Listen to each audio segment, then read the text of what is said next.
بسم اللہ الرحمن الرحیم۔ مسلمان بدر کا معرکہ کامیابی کے ساتھ سیر کر کے کامیابی حاصل کر کے مدینہ کے راستے پہ اب چل پڑے ہیں۔ 3 دن وہاں پر قیام کیا ہے بدر میں، اور قیام کے بعد اب چل پڑے ہیں۔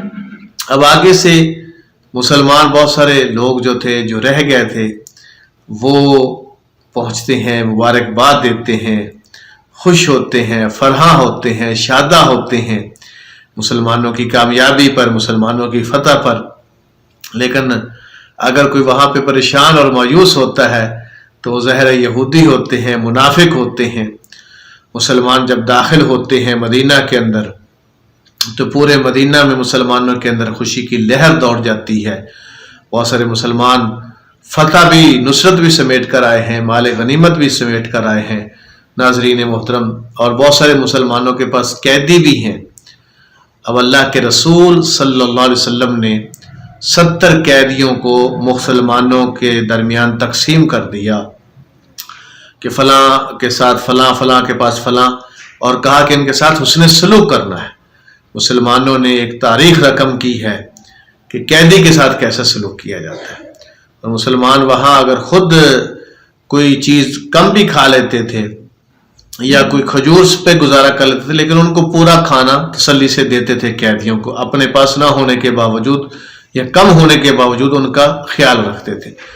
تو مسلمانوں نے قیدیوں کا خوب خیال رکھا۔ آپ صلی اللہ علیہ وسلم نے قیدیوں کے بارے میں مشورہ طلب کیا ہے، حضرت ابوبکر صدیق سے مشورہ طلب کیا ہے کہ ان کے ساتھ کیا کیا جائے۔ حضرت ابوبکر صدیق نے کہا کہ اے اللہ کے رسول، ان کو معاف کر دیا جائے، ان کو فدیہ لے کر چھوڑ دیا جائے۔ حضرت عمر سے جب مشورہ ہوا، حضرت عمر نے کہا کہ نہیں اللہ کے رسول، ان کو قتل کر دیا جائے۔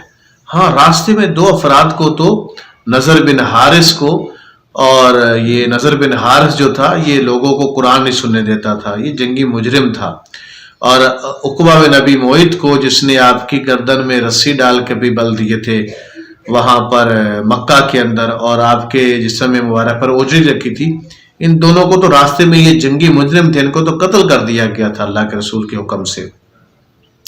تو یہاں پر حضرت عمر جو ہیں باقی کے بارے میں بھی مشورہ دے رہے ہیں کہ ان کو بھی قتل کر دیا جائے، لیکن اللہ کے رسول صلی اللہ علیہ وسلم نے جو ہے وہ حضرت عمر فاروق کی نہیں بلکہ حضرت ابوبکر صدیق کے مشورے پر عمل کیا، اور ان سے فرما دیا کہ ہم آپ کو فدیہ لے کر چھوڑ دینا چاہتے ہیں۔ 3000 درہم، 4000 درہم کا فدیہ آپ نے رکھا ہے۔ بعض جو قیدی پڑھے ہوئے تھے، جو لکھنا پڑھنا جانتے تھے، ان سے کہا کہ مدینہ کے کچھ بچوں کو لکھنا پڑھنا سکھا دو، اتنوں کو تو ہم تمہیں چھوڑ دیں گے۔ کچھ قیدیوں کے ساتھ یہ معاہدہ ہوا، کچھ قیدی تو ایسے تھے جن کو بغیر معاہدے کے جو ہے آپ صلی اللہ علیہ وسلم نے رہا کر دیا، اور اس میں آپ کے داماد ابو العاص بھی اس میں تھے۔ حالانکہ ان کی بیوی حضرت زینب نے، جو آپ کی بیٹی تھی، انہوں نے کچھ چیزیں بھی بھیجی تھی ان کے فدیے کے طور پہ، اس میں سیدہ خدیجہ کا ہار بھی تھا۔ تو اللہ کے رسول نے جب ہار کو دیکھا تو وہ ظاہر یاد ہے کہ ایک ماں نے اپنی بیٹی کو یہ ہار دیا تھا، تو صحابہ سے اجازت لی کہ اگر تمہاری اجازت ہو تو یہ میں واپس کر دوں اس کو، ابو العاص کو، اور اس سے میں یہ بات کروں کہ یہ زینب کو وہاں سے آنے کی اجازت دے دے گا، اور اس کے بدلے میں اس کو چھوڑ دوں۔ اللہ سب صحابہ نے کہا کہ ٹھیک ہے جی، آپ ایسا کر سکتے ہیں۔ تو اس طرح سے ابو العاص کی بھی رہائی ہوئی۔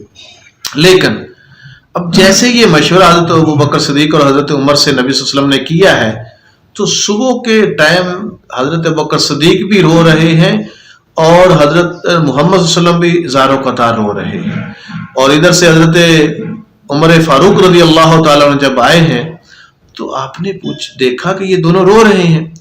پوچھا کہ آپ کے رونے کا سبب کیا ہے، آپ لوگ کیوں رو رہے ہیں؟ اگر آپ اپنا سبب مجھے بھی بتاؤ تو چلے میں بھی آپ کے ساتھ مل کر روں اس سبب کی وجہ سے۔ کہا کہ عمر، جو ہم نے یہ فیصلہ کیا تھا کہ ان کو فدیہ لے کر چھوڑ دیا جائے، اللہ رب العالمین نے اس پر ناراضگی کا اظہار فرمایا ہے۔ اللہ رب العالمین، ظاہر ان لوگوں پر حجت تمام ہو چکی تھی، ان کو پتہ چل چکا تھا کہ یہ اللہ کے سچے رسول ہیں۔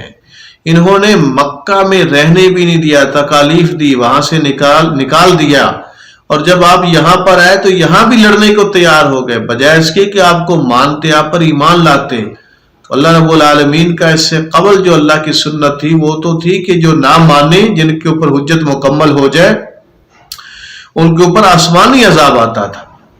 تو یہاں اللہ رب العالمین نے یہ چاہا تھا کہ مسلمانوں کے ہاتھوں سے ان کو عذاب دینا ہے، تو عذاب تو پورا ہونا چاہیے تھا ان پر، ان سب کو قتل ہونا چاہیے تھا، ان کو یہ فدیہ لے کر چھوڑنے والا معاملہ نہیں ہونا چاہیے تھا. لیکن چونکہ اب فیصلہ ہو چکا تھا تو اللہ رب العالمین نے اس فیصلے کو برقرار رکھا کہ جو فیصلہ ہو چکا ہے یہ اب اسی طرح برقرار رہے. لیکن اس پر ناراضگی کا اظہار فرمایا. تو اس پر رو رہے تھے حضرت محمد صلی اللہ علیہ وسلم بھی، اور حضرت ابوبکر صدیق بھی اس بات پر رو رہے تھے کہ ہماری جو رائے تھی وہ اور تھی، اور عمر کی، اور اللہ رب العالمین نے عمر کی تائید میں وحی کو نازل فرمایا ہے.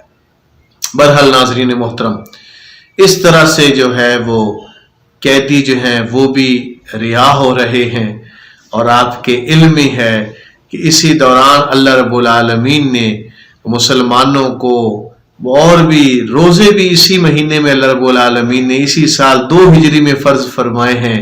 اسی 2 ہجری میں ہی پہلی یہ رمضان کے مہینے میں یہ مارکا ہو رہا تھا، تو پہلی عید جو پڑی ہے مسلمانوں نے وہ بھی اسی مہینے میں پڑی ہے، اور پہلی زکوٰۃ کا جو فرضیت ہے وہ بھی اسی 2 ہجری میں ہی نازل ہوا ہے.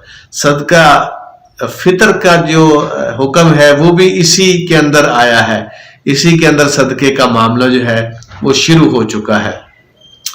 صدقہ بھی، اور مسلمانوں کی یہ پہلی عید تھی. یہ کیسی خوش نصیب عید تھی، یہ خوش قسمت عید تھی.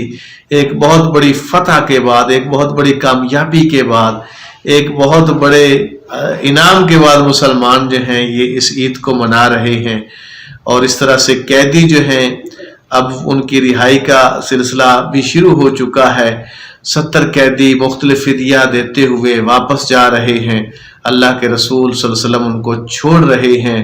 لیکن اس میں جو سب سے ایک تشویش کی جن کے اندر لوگوں کے اندر لہر دوڑی ہے وہ ہے وہاں کے یہودی، اور دوسری جس میں تشویش کی لہر دوڑی ہے وہ عبداللہ بن ابی ہے. یہ عبداللہ بن ابی اب آج سے پہلے تک تو مشرک تھا، لیکن یہ جو مارکا اس نے دیکھا ہے اور مسلمانوں کی جس نے فتح دیکھی ہے تو اب یہ مسلمان ہو گیا ہے. لیکن یہ رہا منافق ہی ہے. عبداللہ بن ابی کی منافقت جو ہے اس کے بارے میں جو اسلامی لٹریچر اور اسلامی تاریخ کے اندر جو چیزیں آتی ہیں وہ رئیس المنافقین کے نام سے اس کو یاد کیا جاتا ہے کہ یہ منافقوں کا سردار تھا. اب یہ بھی اوپر سے مسلمان ہو گیا ہے، مسلمانوں کے اندر یہ بھی شامل ہو گیا، چونکہ اب یہ قوت مسلمانوں کی بڑھ چکی ہے، مسلمانوں کی دھاک بڑھ چکی ہے. لیکن وہاں پر جو یہود قبائل موجود تھے ان کے اندر بغض، حسد اور کینہ بہت زیادہ ہو چکا ہے. مسلمانوں کی اس فتح سے بجائے اس کے کہ وہ دیکھتے کہ ہمارے یہ شہر کے رہنے والے ہیں، ایک ہی ہم شہر کے رہنے والے ہیں، ابھی تو ہم نے 1 سال قبل ہی تو ہم نے وہ میثاق مدینہ کیا ہے جس میں ہم نے معاہدہ کیا ہے کہ ہم ان کے ساتھ امن سے رہیں گے، عدل سے رہیں گے، اور اگر ان پر کوئی حملہ آور ہوتا ہے تو ہم مل کر اس کا دفاع کریں گے، محمد صلی اللہ علیہ وسلم کے ساتھ مل کر دفاع کریں گے ہم مدینہ شہر کا.